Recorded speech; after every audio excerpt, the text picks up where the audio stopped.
आदिवासी बहुल उद्योगविहीन जिल्हा अशी ओळख असलेल्या गडचिरोली जिल्ह्यात लोह आधारित कंपन्या स्थापन होत असून मंगळवार दिनांक 25 मार्च रोजी अहेरी तालुक्यातील वडलापेठ येथील सुरजागड इस्पात प्रायव्हेट लिमिटेड कंपनीची पर्यावरण विषयक जनसुनावणी गडचिरोली येथील जिल्हा नियोजन भवनात शांततामय वातावरणात पार पडली।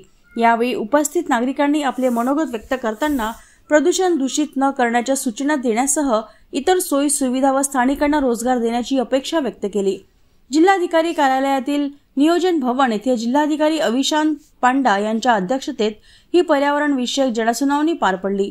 या जनसुनावणीत वडलापेठ व परिसरातील नागरिकांनी सुरजागड इस्पात कंपनीला उत्तम प्रतिसाद दिला। मात्र नागरिकांनी कंपनीला रस्ते, आरोग्य, शिक्षण, वीज, सिंचन आणि इतर पायाभूत सुविधांवर विशेष लक्ष देण्याची सूचना केली। सदर जनसुनावणीला महाराष्ट्र प्रदूषण नियंत्रण मंडळाचे वरिष्ठ अधिकारी, माजी मंत्री तथा अहेरी विधानसभा क्षेत्राचे आमदार डॉक्टर धर्मराव बाबा आत्राम, माजी आमदार डॉक्टर देवराव होळी, माजी आमदार दीपक आत्राम, जिल्हा परिषदेचे माजी अध्यक्ष अजय कंकडालवार, राष्ट्रवादी काँग्रेसचे जिल्हाध्यक्ष रवींद्र वासेकर, महिला राष्ट्रवादी काँग्रेस जिल्हाध्यक्ष डॉक्टर सोनल कोवे, भाजप नेते तथा जिल्हा परिषदेचे माजी अध्यक्ष रवींद्र ओलालवार, सामाजिक कार्यकर्ते बबलू हकीम, हनुमंत मडावी, सिनेट सदस्य तनुश्री आत्राम, माजी पंचायत समिती सदस्य हर्षवर्धन बाबा आत्राम, सुरजागड इस्पात कंपनीचे संचालक वेदांत जोशी, मियाम चॅरिटेबल ट्रस्टचे अध्यक्षा श्रीमती नीतू जोशी, सामाजिक कार्यकर्ते बोलूभाऊ सोमनानी यांच्यासह अन्य मान्यवर उपस्थित होते।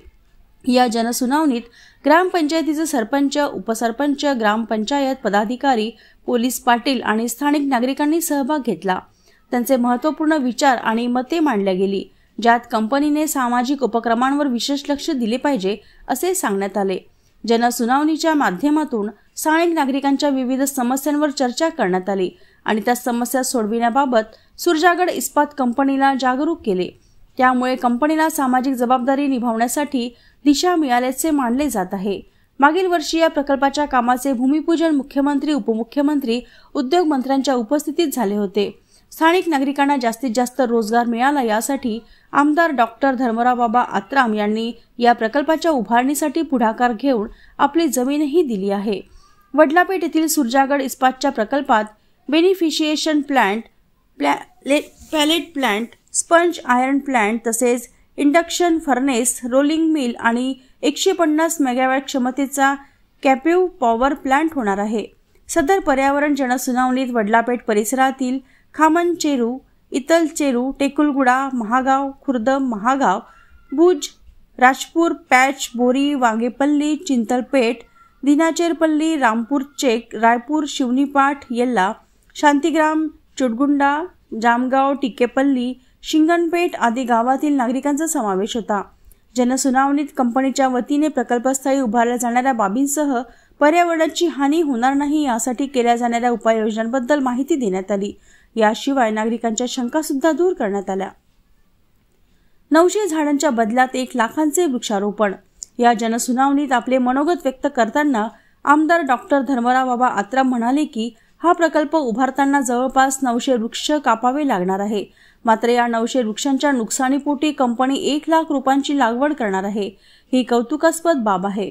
खरे तर या जिल्ह्यातील लोकांच्या हाताला काम नसल्याने प्रचंड बेरोजगारीमुळे हा जिल्हा नक्षलवाद्यांचा हिंसक छायेत सापडला। पण आता उद्योगांमुळे विकासाचे नवे पर्व प्रारंभ झाले आहे।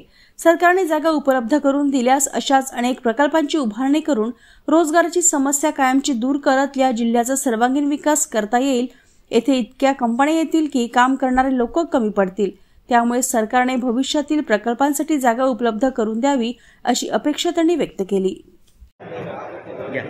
आज जनसुनावणी झाली, ज्या महत्त्वाचं म्हणजे प्रदूषणाबद्दल काय आपला ऑब्जेक्शन वगैरे काय असतील त्याबद्दल लोकांचं जे जनसुनावणी ते घेण्यात आलेलं आहे। सुरजागड इस्पातचं त्या सुनावणी झालेलं आहे आणि महत्त्वाचं म्हणजे लोकांचं वेगळं ते प्रदूषणबद्दल कमी, परंतु ते डेव्हलपमेंटबद्दल त्यांचा महत्त्वाचा विचार होता। आणि त्या दृष्टिकोनातून ते सगळं नोंद घेण्यात आलेलं आहे आणि हा महत्त्वाचा जे सुनावणी जे आज झालेलं आहे आता प्रकल्पाला सुरुवात आपल्याला करता येईल आणि जवळजवळ 9,000 कोटी रुपये खर्च करून आपल्याला 4 टप्प्यामध्ये हा प्रकल्प पूर्ण होईल. परंतु पहिला टप्पा पूर्ण झाल्यानंतर पुन्हा आम्ही मुख्यमंत्र्यांना बोलवून याचे आपण काम भूमिपूजन पहिले आपला उद्घाटन करू आणि पुढचा टप्पासुद्धा सुरू करू.